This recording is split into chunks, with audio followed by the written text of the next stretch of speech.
Hello and welcome to Pillars of Eternity. Yet another RPG that I really wanted to play. I was scared of, as 5 wagons grope blindly for the path on a starless night, their master glancing ever upward to the skies for assurance that he is on the right course. A dim lantern his only protection against the encroaching darkness. But the skies bring no comfort, shining no light, betraying no hint of what they know. The caravan carries travelers bound for the frontier hamlet of Gilded Vale, you among them, where a local lord has offered land and wealth to settlers from abroad looking for a fresh start. You have taken suddenly ill, sweating and shivering, and one of the other travelers signals for the caravan master to stop on your behalf. He pulls up just in time to avoid plowing into the trunk of a fallen tree that bars the way ahead. You will go no further tonight.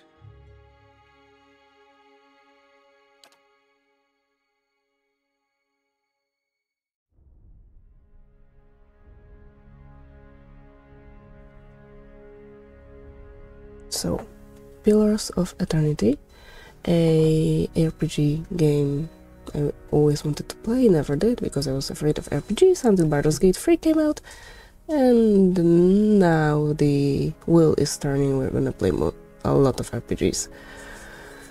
So today will be only character creation, nothing more. Will there be a lot of reading, because apparently even the sex has a little bit difference in the description. So let's start. Male. The place of men in society varies from culture to culture. Cultures like Adir and the Deerwood place them at the forefront of military, politics, and heavy labor. Among the tribes of Nasitak, men perform many of the homesteading and organizational duties. In Air Glanfaf and Ixamitl, men and women have more fluid social roles. In all societies, there are exceptions to the rule, and men can be found in a wide variety of stations and professions.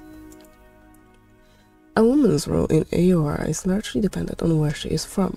In the Adir Empire, Valen Republics, and the Deerwood, women occupy many domestic, educational, and organizational roles. They are the primary hunters, soldiers, and leaders of the tribes of Nasitak. In Air Glanfaf and Ixamitl, women and men have more fluid social roles. In all societies, there are exceptions to the rule, and women can be found in a wide variety of stations and professions. Humans, commonly called folk, are the most common race in the Deerwood, the Adir Empire, Old Vaela, and the Vaelan Republics. Though not as large as the towering Aumawa, humans are known for their strength and willpower.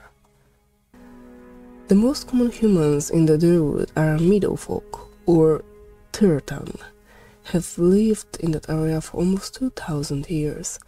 Meadowfolk traditionally live at the edges of elven forests, working in the open plains, hence their name. Most humans in the Deerwood are Turtan. Fighting Spirit. Once per encounter, 5 seconds after being reduced below 50% endurance, folk temporarily gain bonuses to accuracy and damage. Ocean Folk. Kalbandra originated near the equator on the other side of the globe and are currently the most widespread human group in that region, but they have also migrated to the far reaches of the world. Ocean folk are the dominant culture in the Vaelan Republics and are also common in the Deerwood. Fighting Spirit. Once per encounter, 5 seconds after being reduced below 50% endurance, folk temporarily gain bonuses to accuracy and damage. Savannah folk, Natlan, come originally from just south of the equator and, with the exception of some groups that migrated north, have remained in the same location for over 10,000 years. The name Natlan literally means original. While quite common in Reed Sierras, Savannah folk are not usually seen in the Deerwood and the Vaelan Republics.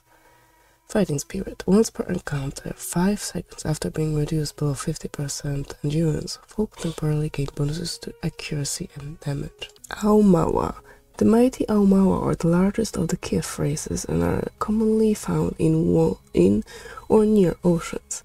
Though not truly aquatic, they have an affinity for water, and many of their civilizations, such as Rautai, are based on naval dominance. They are known for their unparalleled strength. Viewed as a warlike race, the coastal Aumaua live in a mainland region along the coasts of the northern hemisphere, lands they conquered by pushing Tertan, meadowfolk, Netland, savanna folk, and oiland communities out. Their culture is more centralized and urban than their island cousins, though both groups are involved in seafaring. Coastal Aumaua are very rare in the Deadwood, but those that do make the journey usually do as mercenaries, bodyguards, or soldiers. Towering physique, coastal Aumaua gain bonuses to defend against prone and stun effects. Island Aumaua originated in the Deadfire archipelago 1,000 miles south of the Valian republics. While physiologically similar to their coastal cousins, the coloration of Island Aumaua is starkly different. Brown and yellow, contrasting the coastal's blue and green. Though still uncommon in the Deadwood and surrounding environments, Island Aumaua are more commonly encountered there than coastal Aumaua, who are quite rare. When encountered around the Deadwood, they are often laborers, fishermen, or sailors. Armed to the teeth, all Island Aumaua gain an additional weapon set. By virtue of land covered and number of colonies settled, dwarves are the most well-traveled race in the world. They are commonly found in the Deadwood, the Valian republics, and almost any colonized land. Dwarves are known for their great strength and tenacity. Mountain dwarves, Aptapo, originated on the continent to the east of the Deadwood and have spread through the area several times. Unlike the similarly diminutive Orlans, who are frequently subjugated, the Aptapo have always directly fought back threats posed by larger Kith and opted to fortify their residences rather than move on. Mountain dwarves are common in the Valian republics, but not seen as often in the Deadwood and Reed Seras. Hale and hardy, mountain dwarves have a bonus to defend against poison and disease attacks. Most boreal dwarves, Enutanic, live in the remote southern island of Nasitak, where they share the rocky tundra and snow-covered forests with migratory pale elves and the coast-hugging ships of Aumaua. Like their northern cousins, Enutanic share an instinctive love of exploration. Boreal dwarves are somewhat common in the Valian republics, but seldom encountered in the Deadwood. Hunter's instincts, boreal dwarves gain plus 15 accuracy against any creature of the wilder or primordial types. Elves are the dominant race in Air Glanfath and the White that wends, and are extremely common in the Deadwood and Adir. Elves are known for their speed and intelligence as well as a commonly isolationist nature. Wood elves, Skelterfolk, trace their beginnings far north of present-day Adir and have migrated south throughout the forests of the continent, now covering it all the way south across the equator. They are also believed to have migrated across the sea to Air Glanfath. While physiologically identical to one another, wood elves from Adir are culturally different from those in Air Glanfath and consider themselves wholly different groups. Distant advantage. Against any enemy that is more than 4 meters away, wood elves gain bonuses to accuracy, deflection, and reflex. It is unclear exactly how long ago the Pale Elves, Glamfellen, came to the southern polar regions of the world, but they have lived there for at least 12,000 years based on their continuous contact with Aumaua traders. They appear to be among the most stationary ethnic groups in the known world, migrating within the polar region but seldom venturing far north. They are rare in all northern lands and most people consider them exotic, if they have seen one at all. Elemental endurance. All pale elves have increased burn and freeze damage reductions. Orlans are the smallest of the cave races, though many cultures don't consider them to be civilized at all. Also notable for the large ears, two-toned skin, and hirsute bodies, Orlans are commonly found in Air Glanfav, the isometric plains and parts of the Dirwood. They are known for their mental intensity and sharp senses. Half Orlans are often found as slaves in Red Seras and the Valen Republics, one of the treaty terms between the Dirwood and the people of Air Glanfav. Was the liberation of Orlan slaves, and while this has been honored, many half Orlans continue to live in the Dirwood as indentured servants. Minor threat. When attacking any target that is also being targeted by a teammate, half Orlans convert some of their hits into crits. Wild Orlans are the original Orlans who lived in the deepest forests and jungles between the tropics. While they have only been significantly separated from half Orlans for 1,000 years, a few generic differences have appeared rapidly, most notably a lack of facial hair in the half Orlan branch. Wild Orlans are common in the deep reaches of Air Glanfav. Unlike their half Orlan brethren, they are not often seen in the Dirwood, Red Seras, or the Valen Republics. Defiant Resolve. After being subjected to a will attack, Wild Orlans temporarily gain a bonus to all defenses.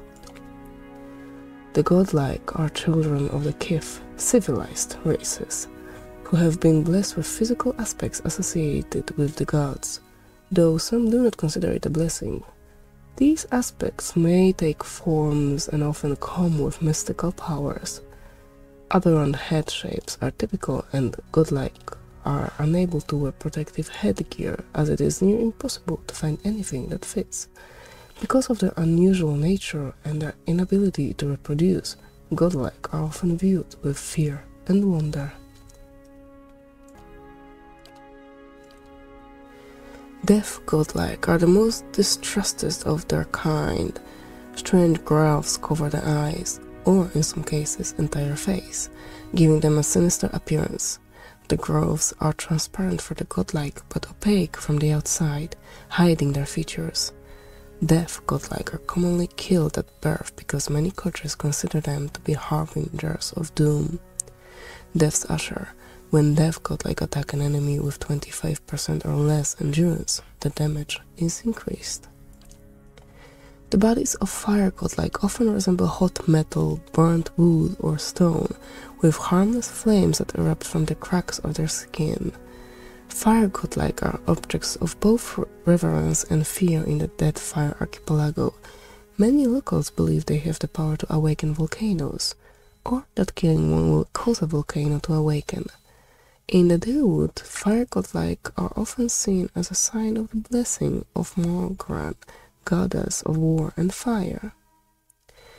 Battleforged. When reduced below 50% endurance, fire godlike glow like metal in Forge, gaining damage reduction and doing a small amount of fire damage to any creature who hits them in melee.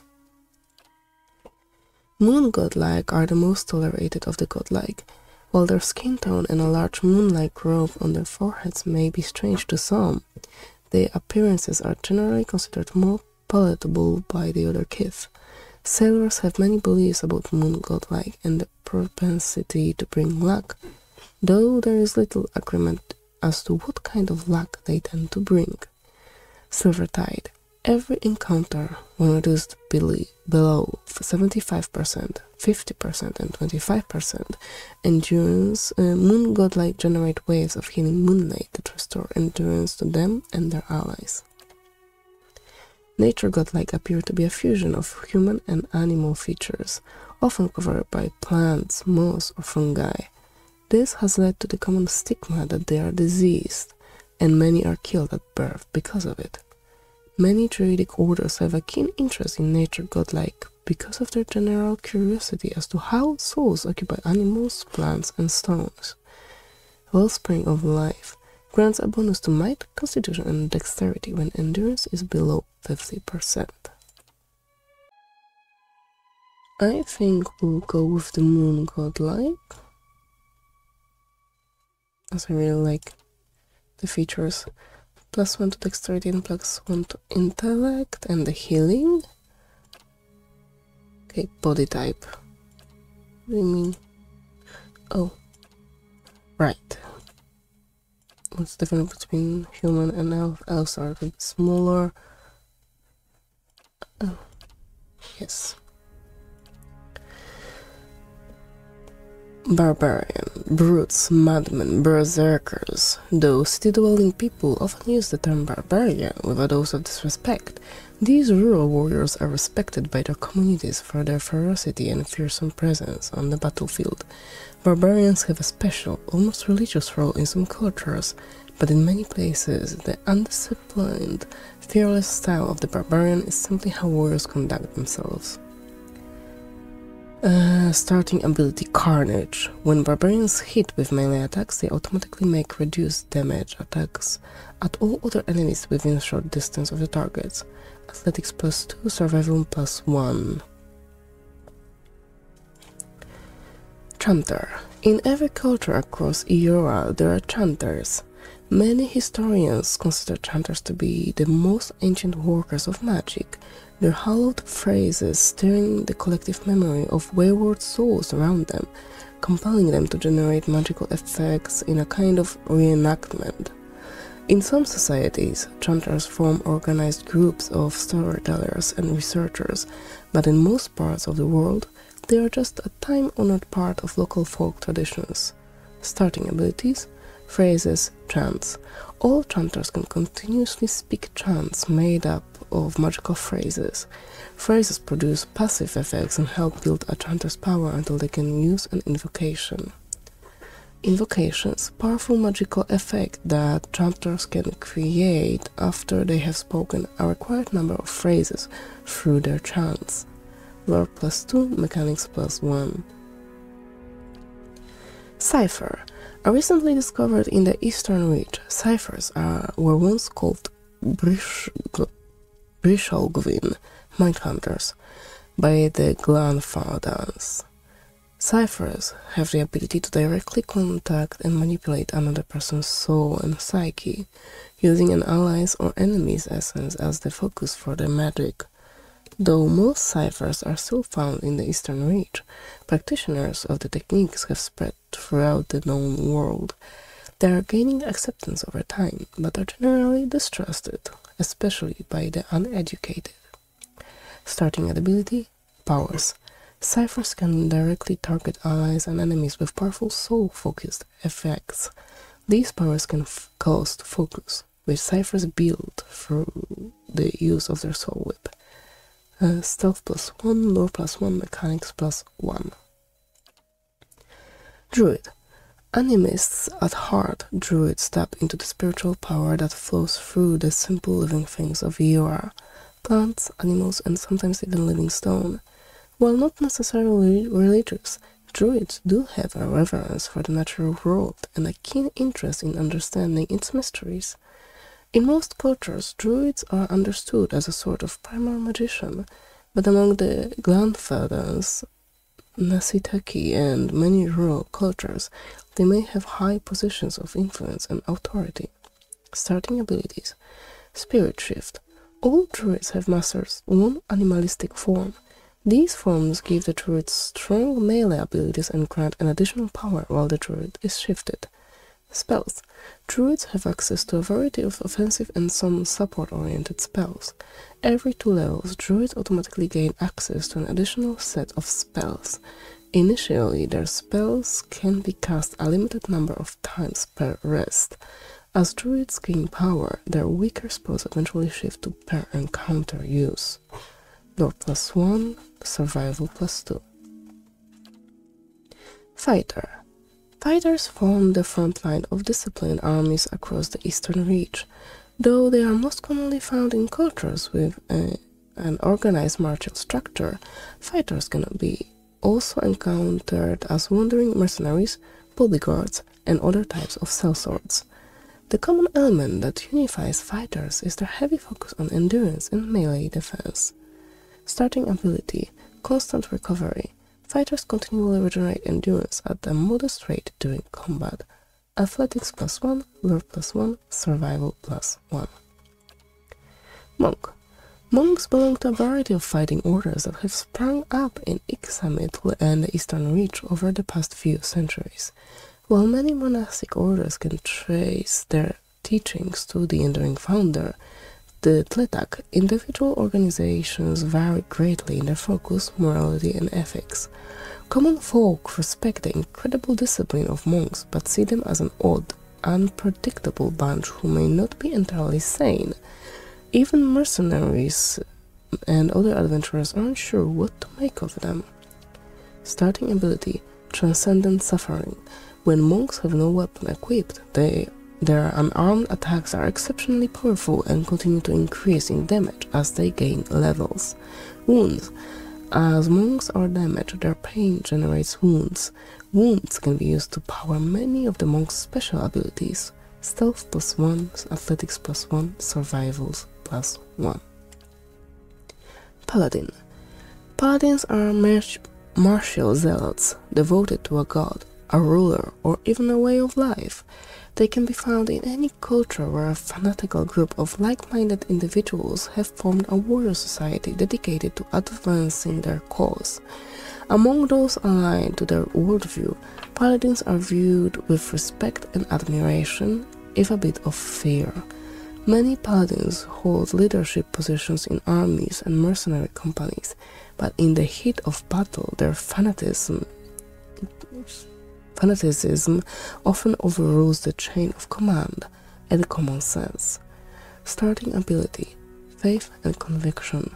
Paladins have an inherent bonus to all of their defenses. Over the course of the game, the value of this bonus may shift based on the reputations the paladin gains relative to the behaviors that are preferred by his or her order. Athletics +2, lore +1. Priest. Priests are devotees of Era's deities and practitioners of religious magic. While all priests dedicate themselves to specific gods, priests' power is actually derived from their personal beliefs. In contrast to most paladins, priests tend to focus on philosophy, teaching, and the relationship of religious organizations with common folk. The reception of priests in any given part of the world depends largely on how their god is revered or reviled by the people who live there. Starting abilities, Holy Radiance generates a modest amount of endurance for allies around the priest. Any enemy vessels caught in the area take burn damage and may be frightened. Over the course of the game, the power of this ability may shift based on the reputations of the priest's gains relative to the behavior that are preferred by his or her deity. Spells. Priests have access to a variety of support and some offensive-oriented spells. Every 2 levels, priests automatically gain access to an additional set of spells. Initially, their spells can be cast a limited number of times per rest. As priests gain power, their weaker spells eventually shift to per encounter use. Athletics +1, lore +2. Ranger. Rangers are warriors of the woodlands and masters of the hunt. Always partnered with soul-bonded animal companions, they can be found in wild spaces all over the world. As their lifestyles often tend toward independence and isolation, it is rare for rangers to become an integral part of a large fighting force, though they are often employed as scouts and guides. Starting ability, Animal Companion. All rangers share a strong bond with an animal companion. The companion fights at the ranger's command and is extremely valuable for its ability to run interference. Animal companions don't do much damage, but they have high damage reduction. The link between the ranger and companion is powerful. If one goes down in battle, the other suffers as well. Stealth +1, survival +2. Rogue. Rogues are vicious killers, feared for the brutality of their attacks. They can be found as often in dark back alleys as the heart of battlefield skirmishes. Though unpredictable and undisciplined, rogues are commonly used as shock troops or are part of surprise assault, their withering attacks breaking enemy ranks and morale. Rogues tend to congregate in larger numbers in cities where they can be steadily employed as mercenaries or hired muscle. Starting ability, Sneak Attack, applies bonus damage to the rogue's ranged and melee weapon attacks when the target has any of the following afflictions: blinded, flanked, hobbled, paralyzed, petrified, prone, stuck, stunned, or weakened. It also applies to any target the rogue strikes with a weapon within the first 2 seconds of combat. Stealth +1 at mechanics +2. Wizard. The masters of academic magic, wizards are students of arcane traditions that stretch back beyond the boundaries of recorded history. Wizards are a highly organized group, often forming academies or guilds devoted to research and development in magical studies, and tend to favor environments where inquiry, experimentation, debate, and the dissemination of knowledge are encouraged. Many accomplished wizards eventually become known for their eccentricity, their egos, and their unquenchable interest in all things arcane and occult. Starting abilities: Arcane Assault, mid-range attack that hits a small area for raw damage and can leave targets dazed. Spells: Wizards have access to a variety of offensive and personal defense spells. Unlike priests and druids, wizards learn individual spells that they store in and cast directly from their grimoires. Grimoires can only hold 4 spells of each spell level, which motivates wizards to keep multiple grimoires for different needs. Every 2 levels, wizards gain access to an additional set of spells. However, they can automatically learn 1 spell of any level they can access each time they advance. Wizards can also have the option of learning spells from grimoires they find or buy. Initially, their spells can be cast a limited number of times per rest. As wizards gain power, their weaker spells eventually shift to per encounter use. Lore +2, mechanics +1. Okay, I really like the Chanter so far. Although I'm really interested that it uses this not long range, but this huge weapon. Usually take a move an instrument. Phrases. All chanters can continuously speak chants made up of magical phrases. Phrases produce passive effects and help build a chanter's power until they use an invocation. So we have 1 phrase right now. I choose 2. Westwall's Wengryth, quickest of his tribe, increases the movement rate of and reflex of all eyes in the area effect. Dull the edge, blunt the point, reduces slashing and piercing damage of enemies in the area of effect. Thick grew their tongues, stumbling over words, reduces concentration of enemies in the area of effect. Come soft winds of death, drains a portion of endurance from all enemies' area of effect.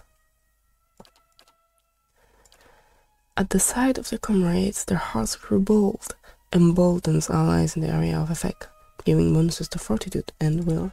I think we'll take the calm soft winds of death and the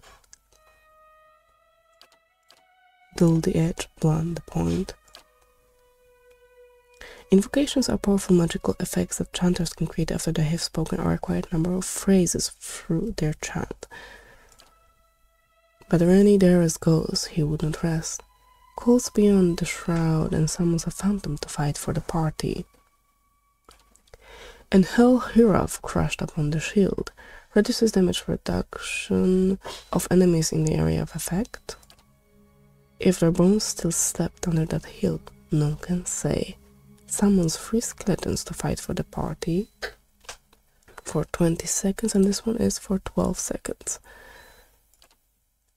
Not felled by the axe, nor broken by the storm, increases the slash and shock damage reduction for allies in the area of effect.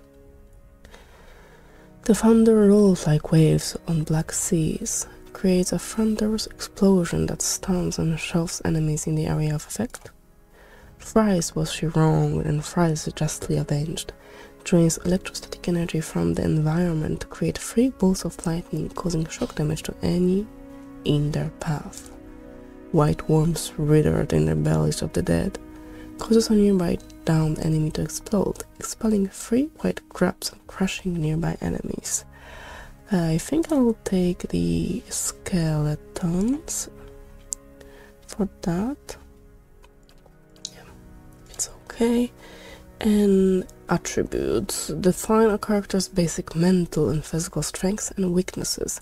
They modify many gameplay statistics and are often used to unlock options in conversations. Character creation allows you to choose which attributes your character will emphasize, but spells and items can further modify your attributes during gameplay. Might represents a character's physical and spiritual strength. Brute force as well as their ability to channel powerful magic. During interactions it can be useful for intimidating displays and acts of brute force. In combat it contributes to both damage and healing as well as the fortitude defense. For healing, that's really interesting. And can I check? We have, and I'll write that down, we have +1 to dexterity and +1 to int. And from Chanter, do we have anything? Lore +2 and mechanics +1, just so I know it later. Yes. Attributes. Okay. Constitution is a combination of the character's overall health and stamina. Although it is not used much in interactions, it is sometimes checked to withstand pain or endure a physically taxing ordeal. In combat, it affects maximum health and endurance and contributes to the fortitude defense. Dexterity is an abstraction of a character's hand-eye coordination, balance and overall grace. In interactions, it can be used for sleight of hand and fast reactions. In combat, it affects the character's action speed with all attacks, spells and abilities contribute to the reflex defense. Perception represents a character's senses as well as their instinctive ability to pick up on details. In interactions, it can be used to catch someone in a lie, to make an observant comment about their appearance, or to notice something happening in the background. In combat, it contributes to accuracy, the reflex defense, and grants a bonus to interrupt. Intellect represents characters' logic and reasoning capabilities. In interactions, it can be useful for deduction, sudden realization, and problem solving. In combat, it contributes to the will defense and influences durations and areas of effect for all abilities and talents. Resolve reflects a character's internal drive, determination, fearlessness, and the emotional intensity they can project to others. It can be useful for mental intimidation, leadership, and convincing performances. In combat, it helps characters maintain concentration and contributes to the will and deflection defenses.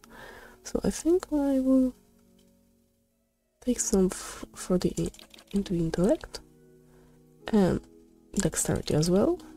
I don't know what is the optimal amount to put into attribute.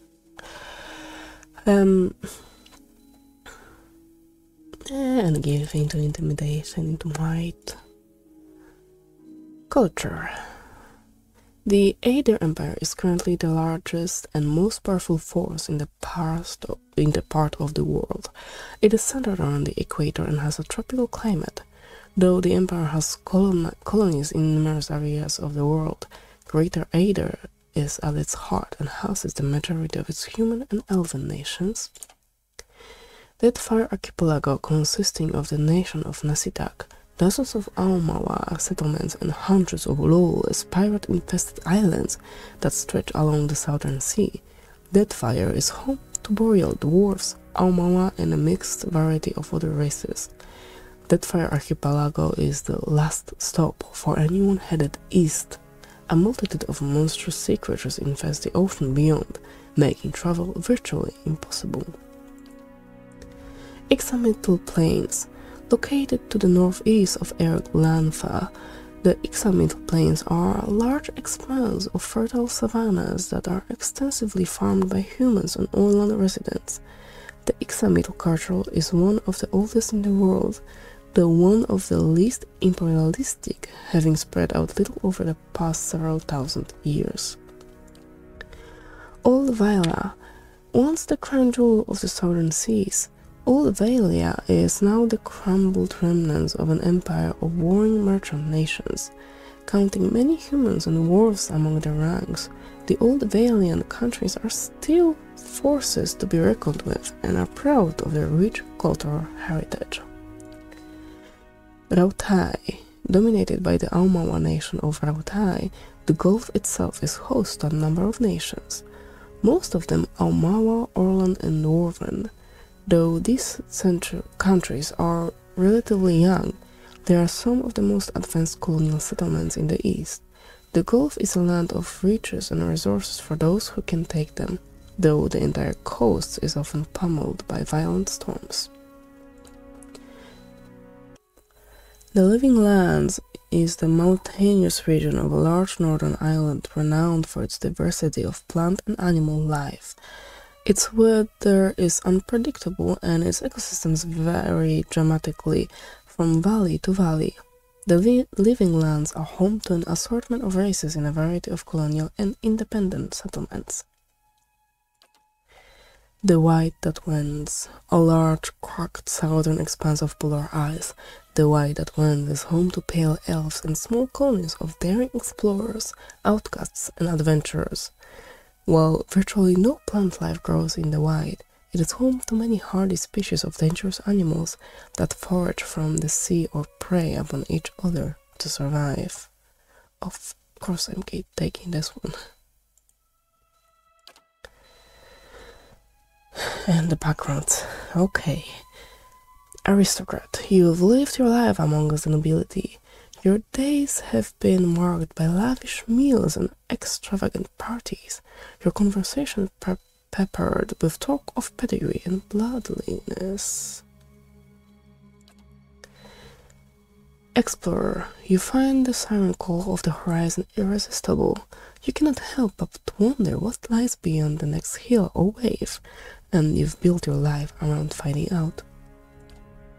Laborer, your life has been spent in the study of your craft. You're trained and prepared, hoping to hone your skills and ply your trade. Mystic, you've never been able to explain how the universe guides your path. Behind every task you undertake is a feeling of cosmic direction. Drifter, you never quite fit in no matter where you go. Each new town is just a place to rest briefly before moving on to the next. You're more comfortable on the road, traveling the world.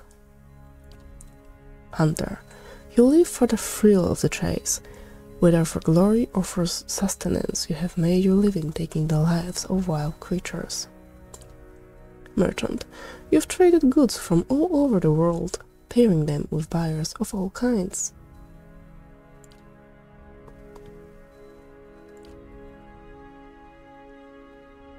I'll go with Mystic. I'll leave the colors as they are. We can choose different heads, then they are weird. I think I would like this one. Oh, this one is also interesting. Definitely not this portrait.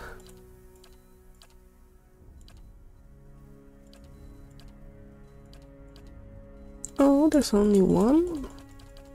For the moon one? Yeah.